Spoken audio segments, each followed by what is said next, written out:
দাওয়াত দিলাম, আমার উম্মতরা সোজা হয় না, আমার রাস্তায় আসে না। আল্লাহ বলেন, বাস নবী তোমার দরকার নাই, এখন সোজা করার দায়িত্ব আমি আল্লাহ।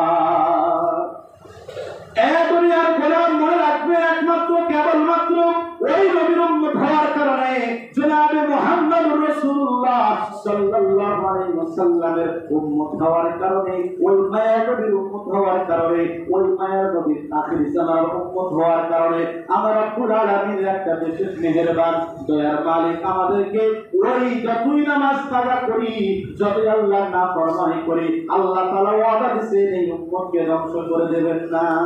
সুবহানাল্লাহ। কিন্তু অন্য নবীর ব্যাপারে এইগুলো সমস্ত ওয়াদা ছিল না। গুনাহ করবা, আল্লাহ রাস্তায় আসবা না, ধ্বংস করে দেওয়া হয়েছে। নবীর জাতিকে ধ্বংস করা হয়েছে, এই সমস্ত গোত্রকে ধ্বংস করা হয়েছে। কিতাবটা খুলে দেখো, আল্লাহর কোরআন খুলে দেখো, কত বড় জাতিকে আল্লাহ ধ্বংস করেছেন। আমাদের থেকে শক্তিধর জাতিগুলো আল্লাহ তাআলা ধ্বংস করে দিয়েছে।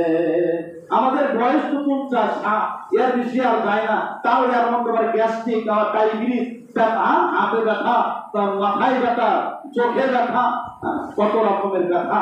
কিন্তু আগের জামানার উম্মতরা বয়সী পাইতো 300-400 বছর, যাদের 40 বছরের জ্বর সত্যি হতো না। সুবহানাল্লাহ। ওই জাতিকে আল্লাহ ধ্বংস করেছেন।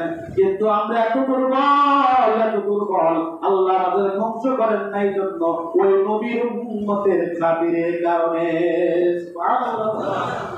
এজন্য ফজর নামাজ আদায় করতে পারবো তো ইনশাআল্লাহ? যারা যারা ফজর নামাজ আদায় করতে পারবেন, ওয়াদা না বলে আমি পারবো ইনশাআল্লাহ। ফজর নামাজটা আদায় করবেন, হাত নামান। ফজর নামাজ আদায় করলে বলতেছিলাম, মৃত্যুর যন্ত্রণা থেকে আল্লাহ রেহাই দিবে। কি দিবে? মৃত্যুর যন্ত্রণা থেকে আল্লাহ রেহাই দিবে। 2 নম্বর মুসিবত বলতেছিলাম, কবরের আযাব। কবরের আযাব থেকে কেউ রেহাই পাবে না কোনো গুনাহগার বান্দারে। যদি একটা কাজ করতে পারে, আমার হাবিব জনাব মুহাম্মদ রাসূল বলেন, যদি একটা কাজ করতে পারো তাইলে কবরের আযাব থেকে নাজাত পাইবা। সেই কাজটা হলো তুমি জোহর নামাজ যদি জামাতে আদায় করতে পারো। কিসের নামাজ? সবাই বলেন কিসের নামাজ? জোহরের নামাজটা যদি তুমি সুন্দরভাবে আদায় করতে পারো রে, আল্লাহ তাআলা ডাক দিয়া বলেন, আমি আল্লাহ তোর কবরের আযাবগুলো মাফ করে দিব। সুবহানাল্লাহ। কেমন মাফ করে দিব? কবরের আযাব ভয়ঙ্কর আযাব। সাহাবায়ে কেরামদের কবরের আযাবকে ছাড় দেয় নাই।